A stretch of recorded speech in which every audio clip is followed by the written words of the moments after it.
Remember the so-called Maryland father, Maryland father, a Maryland father. That's all we heard from the mainstream media and Democrats. Oh my God, I can't believe it. Trump is going to deport this Maryland father, this Roberto Abrego Garcia.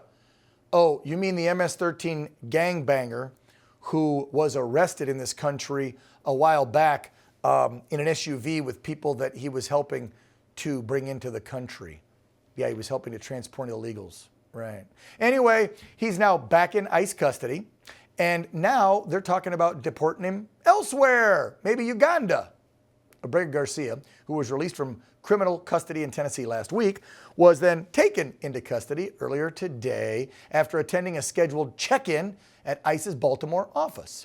He now is going to face those federal human smuggling charges because that's what he was caught doing in this country. His trial, I'm told, is scheduled for January 2027. Whoa.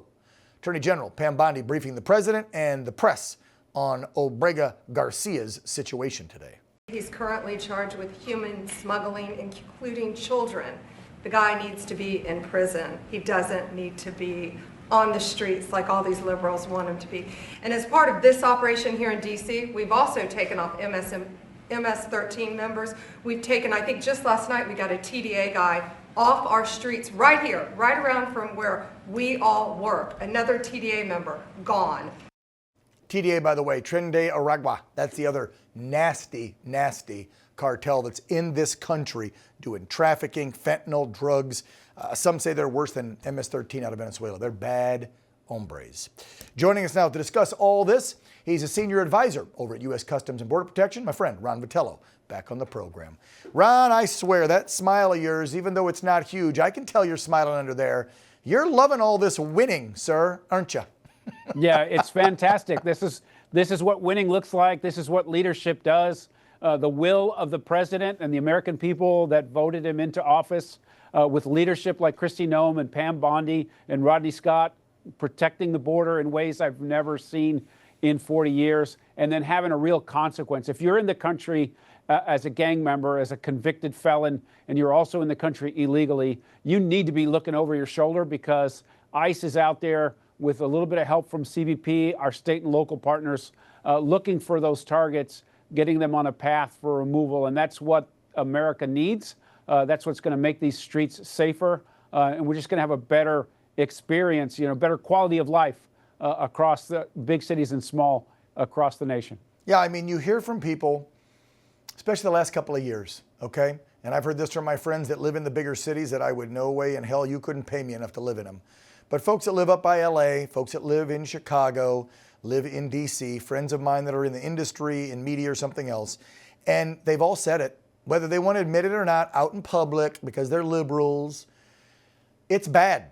They're looking over their shoulder. They're worried about getting carjacked. They're worried about getting robbed walking down to the local bodega, right, to pick up some milk.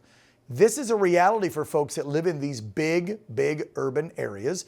And now you look, I mean, it's been 18 days since Trump announced it, but 14 or 15 days, I think, since the press conference, Ron, and just taking over D.C. and having more federal cops actually arrest and book people, unlike what D.C. police were doing under Muriel Bowser, the ridiculous mayor there, and now having the troops with guns standing in parks and areas. I see people smiling, high-fiving the cops and guard people, walking around with their kids. They're already showing signs that they're feeling more comfortable.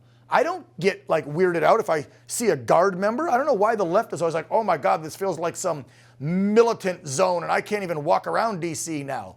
Are you feeling that, Ron, when you're walking our nation's capital now 2 weeks into this? No, there's a definite change in the ambiance of the city. People are, more comfortable. They understand they're being protected in a way that what didn't exist before this deployment.